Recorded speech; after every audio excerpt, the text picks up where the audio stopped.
이 시점에서 제가 이렇게 급은 여의도가 아니라 대구라는 생각을 했습니다.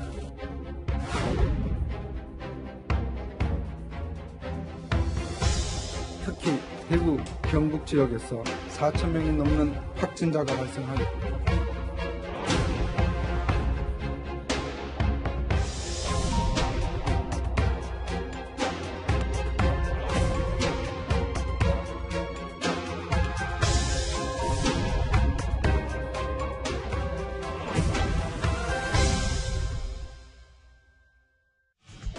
오늘로 4.15 총선이 정확히 40일 남았습니다.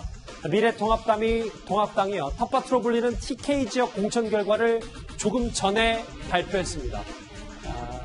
오늘 김영호 공관위원장의 목소리도 참 주목이 됐었는데, 자, 이렇게 자막으로 좀 나가고 있어요. TK 지역 공천 결과를 미래통합당이 조금 전에 발표를 했습니다. 인물들을 좀 보면, 김재원 의원 등 현역 6명이 탈락을 했고요. 그렇죠. 삼선 정책위의장이었죠. 강석호 의원도 공천에서 고배를 마셨습니다. 그리고 김재원, 정태욱, 백승주, 강석호 의원 등이 공천에서 탈락을 했는데, 이현정 의원님, 뭐, 네. 이런 면면들을 보면, 뭐, 주목하시는 분들도 있을 거예요. 박찬주 전 대장도 공천에서 배제가 됐습니다. 이 정도면은, 뭐, 언론에서 그렇게 많이 떠들었던, 글쎄요, 지적했던 물갈이는 된 겁니까?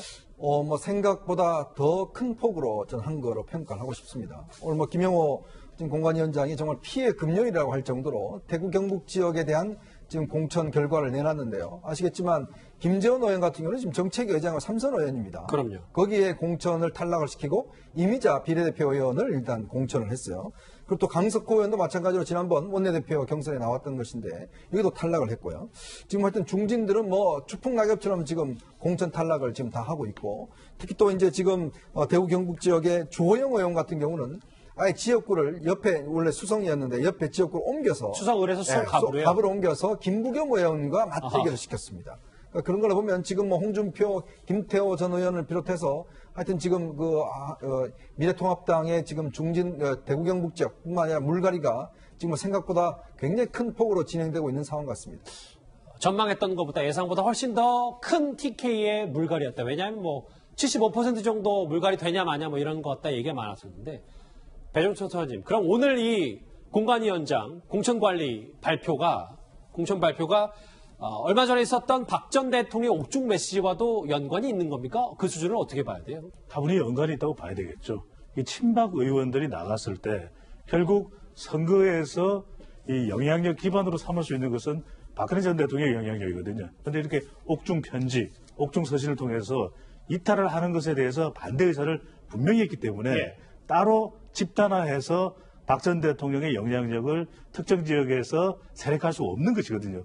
바로 이것 자체가 이 박근혜 전 대통령의 옥중 서신, 편지가 주는 메시지라고 볼 수 있고요. 그렇기 때문에 박 전 대통령의 이름을 걸고 나가서 무소속을 하기도 쉽지 않은 것입니다. 또는 몇몇이 모여서 집단 세력화하기도 어려운 것이고, 말 그대로 이 보수 통합 효과는 있습니다. 물론 부정적으로 보는 경우에는 중도층의 유입이 좀 줄어들 수 있다. 또 수도권에서 샤이 보수는 걸림돌이 될 수도 있다고 하지만, 당장에 이 파격적인 공천을 해야 되는 공관위로서는 박근혜 전 대통령의 옥중 서신 또는 편지 메시지가 바로 이런 파격적인 공천을 하게 되는 배경으로도 읽힙니다. 그러면 아까 다시 한번 자막을 부탁드릴게요. 그 공천 발표된 내용.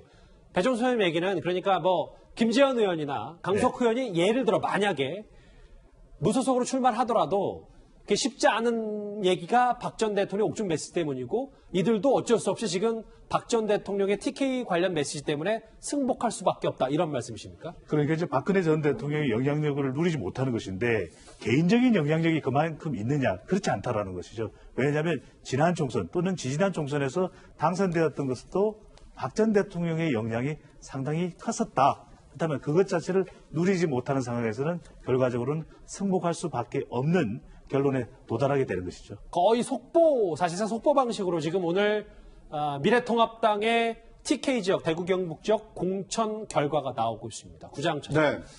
그런데 지금 또 다른 관심이 이거거든요. 박 전 대통령 옥중 서신을 대신 읽었던 유영하 변호사가 미래한국당 비례위성정당에 입당 신청을 했기 때문에, 공천 신청을 했기 때문에 이 부분을 우리가 어떻게 받아들여야 되는지요? 그러니까요. 일단 그 박 전 대통령의 옥중 편지는 선거에서 가장 중요하다고 얘기하는 구도, 1대1 구도를 만드는데 상당히 긍정적으로 기여를 했습니다. 예를 들면 친박 인사들이 별도의 당을 만들어서 이 야권의 어떤 뭐 그 분열을 좀 획책할 수도 있었는데 야권의 분열이 가속화될 수 있었는데 그것을 막은 점은 뭐 긍정적으로 볼 수 있습니다. 그런데 미래통합당에서 오늘 TK 공천을 한 걸 보면 친박 인사들을 대부분 컷오프 시켰거든요.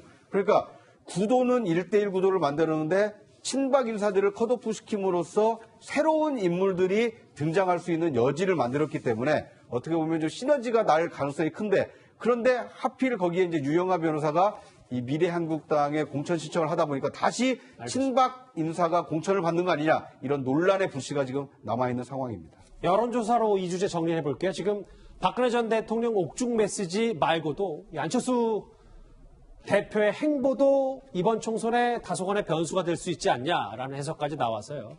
이 여론조사 결과까지 정리를 해보고 조금 전에 발표됐던 TK 불가리 미래한국당의 미래통합당의 공천 발표 소식까지 전해드렸습니다.